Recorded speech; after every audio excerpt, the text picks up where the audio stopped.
আজকে জানুয়ারি 27 তারিখ 2025 সালে এই মুহূর্তে আমি আছি কক্সবাজারের টেকনাফ থানার সেন্ট মার্টিন আজকে করলাম। এখন আমি পাড়ে দাঁড়িয়ে একটা বিষয় বলতে চাচ্ছি, স্রষ্টা এবং সৃষ্টির পরিচয় আমরা কীভাবে পেতে পারি। স্রষ্টার পরিচয়টা যদি কেউ মনে করে যে মুসা আলাহ ইসলাম যখন আল্লাহকে দেখতে চাইছিল, আল্লাহ বলল লান্তা রানী, হে মুসা তুমি আমাকে দেখতে পারবে না, এই দিয়ে বলছে যে স্রষ্টার কোনো পরিচয় পাওয়া যাবে না। স্রষ্টার পরিচয় পাওয়া যাবে না এতে বলা হয়েছে ঠিক আছে, জ্যোতিষময় রূপে আল্লাহ পাক পাহাড়ে অবতরণ করলো, পাহাড় চূর্ণ বিচ্ছিন্ন হয়ে গেল। জ্যোতিষময় রূপে আল্লাহ পাকের পরিচয় পাওয়ার কোনো সুযোগ নাই। আবার যদি আল্লাহ পাকের পরিচয় না হয় তো তাহলে তো সবাই আল্লাহকে আল্লাহ বলে স্বীকার করছে। বুঝছো, আল্লাহ যদি পরিচিত ব্যক্তি হিসাবে পরিচিত না হয় তোমার কাছে, মানুষের কাছে, তাহলে তো আল্লাহ পাককে সবাই বিশ্বাস করছে, আল্লাহকে সবাই সেজদা করছে, আল্লাহর কাছে আত্মসমর্পণ করছে, আল্লাহর কাছেই ইবাদত বন্দেগী করছে। সেক্ষেত্রে তো 100% ওই বিশ্বাসে মুমিন হয়ে যাচ্ছে, মানুষকে তো দোজখে দেওয়া যাচ্ছে না।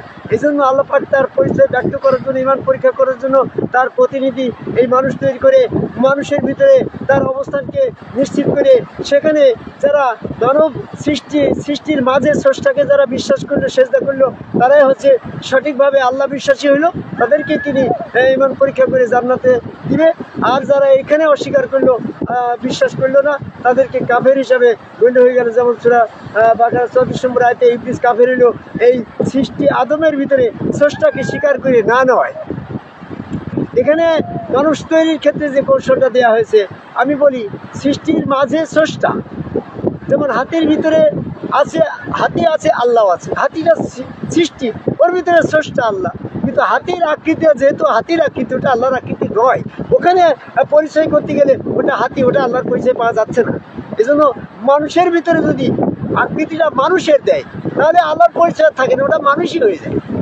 এই জন্য মানুষের ভিতরে আল্লাহ পাকের পরিচয় ব্যক্ত করার জন্য আল্লাহ তখন নিজ রূপে মানুষ তৈরি করে শরীর ভিতরে 6-7 নম্বর এবং নিজের ফিতরাত দিয়ে মানুষ তৈরি করলো সূরা রুমের 30 নম্বর আয়াত, এবং নিজের রং দিয়ে আল্লাহ পাকের রং দিয়ে মানুষ তৈরি করলো। নিজের রং, আল্লাহ পাকের রং সূরা বাকারার 138 নম্বর আয়াত। তো এই জন্য আমরা যখন মানুষটার ভিতরে দেখছি, মানুষের ভিতরে মানুষটা কোনভাবে আছে, কোন কৌশলে মানুষ আছে, দেখতে গেলে যদি আমার আল্লাহ দেখা হয়, মানুষের একটা পরিচয় থাকে না। আচ্ছা, এই পরিচয় করতে গেলে দেখা গেল যে এই পরিচয় এখানে মানুষ হিসেবে পরিচয় করলে তার ঈমান আর থাকছে না। ওটা তো যেহেতু আল্লাহ পাকের পরিচয় নেওয়ার জন্য এই মানব রূপটা, এখন যদি এটার পরিচয় হয় মানব রূপের পরিচয় হয়, তাহলে আল্লাহ পাকের পরিচয় তো গোপন হয়ে গেল নাকি? এখন মানুষের ভিতরে যখন আল্লাহ, তখন পরিচয়টা হবে দেখছি মানুষ, পরিচিত হবে ওটা আল্লাহ। তাহলে ভিতরে মানুষটা কিভাবে আছে, এটার কি বিষয়? যেমন হাতির ভিতরে আল্লাহ আছে, হাতিটা যে অবস্থানে যেভাবে মানুষ, হাতির ভিতরে যেভাবে আল্লাহ পাকের অবস্থান আছে, ঠিক একটা মানব দেহের ভিতরে মানুষের অবস্থান ওইভাবেই আছে। হাতির ভিতরে আল্লাহ আছে, পরিচয় করতে গেলে ওটা হাতি, কিন্তু মানুষের ভিতরে মানুষ আছে, পরিচয় করতে গেলে ওটা আল্লাহ। মানব রূপটা প্রত্যেকটাই আল্লাহ পাকের রূপ, এর ভিতরে মানুষটাই আছে নিরাকার। যেমন যেভাবে হাতির ভিতরে হাতি আল্লাহ নিরাকার, আর মানুষের ভিতরে আল্লাহর আকারই মানুষ, আর মানুষটা হচ্ছে নিরাকার। এই জন্য বনী ইসরাইলের 60 নম্বর আয়াতে বলছে ইন্না রাব্বুকা আতা বিন নাস, তোমার প্রভু মানব রূপ ধারণ করে আছে। তো হাতির ভিতরেও আল্লাহ আছে, কিন্তু হাতিটার ভিতরে আল্লাহ পাক রূপ ধারণ করছে না, মানুষের ভিতরে আল্লাহ পাক রূপ ধারণ করছে। হাতির ভিতরে আল্লাহ আছে, ওটা নিরাকারে আছে, আর মানুষের ভিতরে মানুষ আছে, মানুষটা মানুষের ভিতরে নিরাকার। আল্লাহটা হাতির ভিতরে নিরাকার, গরুর ভিতরে নিরাকার, ওই আল্লাহটা মানুষ, ওখানে মানুষ মানুষ হাতিটা হচ্ছে আকারে, আর মানুষের ভিতরে আল্লাহ হচ্ছে নিরাকার, মানুষ হচ্ছে নিরাকার, আল্লাহ হচ্ছে আকার। যত মানুষ দেখছি সমস্ত মানুষই আল্লাহ পাকের পরিচয় বহন করছে। এই মানুষটা দেখছি, এটা মানুষ দেখছি না, এটা আল্লাহ পাকের পরিচয় বহন করছে। এই জন্য বললো সিফাত আল্লাহ, আল্লাহর রঙে রঞ্জিত হও।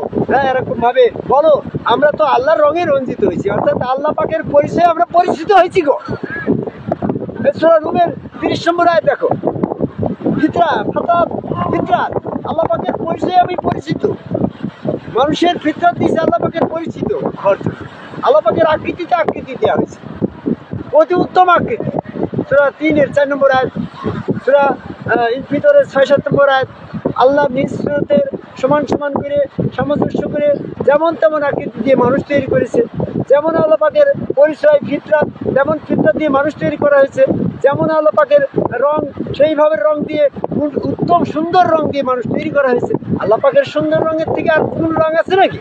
সূরা পাকের 138 নম্বর আয়াত, সূরা রুমের 30 নম্বর আয়াত, সূরা ফিতরের 6-7 নম্বর আয়াত, এবং সূরা 3-এর 4 নম্বর আয়াত, এবং সূরা বনী ইসরাঈলের 60 নম্বর আয়াত। ইন্না রাব্বুকা আহাতা বিন-নাস, নিশ্চয়ই তোমার রব মানব রূপ ধারণ করে আছে। তাহলে মানুষের পরিচয় বহন করতে গিয়ে মানুষ দেখা যাচ্ছে না, ওই পরিচয়টা হচ্ছে আল্লাহর আইডি কার্ড। কি গো, মানব সুরতটা আল্লাহ পাকের আইডি কার্ড। আর হাতির ভিতরে হাতি আছে, ওইটা হাতির আইডি কার্ড।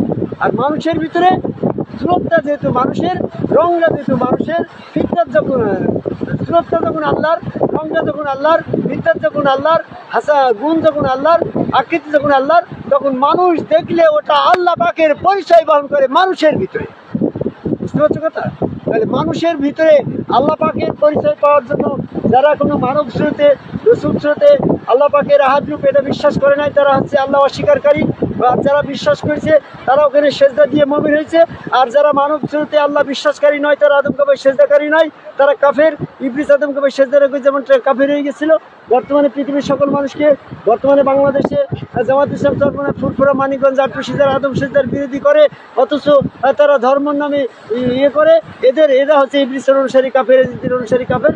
এদের দল পরিত্যাগ করে আদম কাবায় সেজদাকারী একজন সম্পূর্ণ রাসূলের কাছে বায়াত গ্রহণ করে ওই স্রোতে আল্লাহ বিশ্বাস করে, আহাদ রূপে আল্লাহ বিশ্বাসী হওয়ার আহ্বান করে এই কক্সবাজার জেলার টেকনাফ থানার সেন্ট মার্টিন দ্বীপে সাগর পাশে দাঁড়িয়ে পৃথিবীর সকল মানুষকে আল্লাহ পাকের পরিচয় লাভ করার জন্য আদম কাবায় সেজদা মানব স্রোতের মাধ্যমে আল্লাহ পাকের পরিচয় করে সেখানে আদম কাবায় আল্লাহকে সেজদার ভক্তির আহ্বান করে আমার তথ্য শেষ করে জয়গুরু।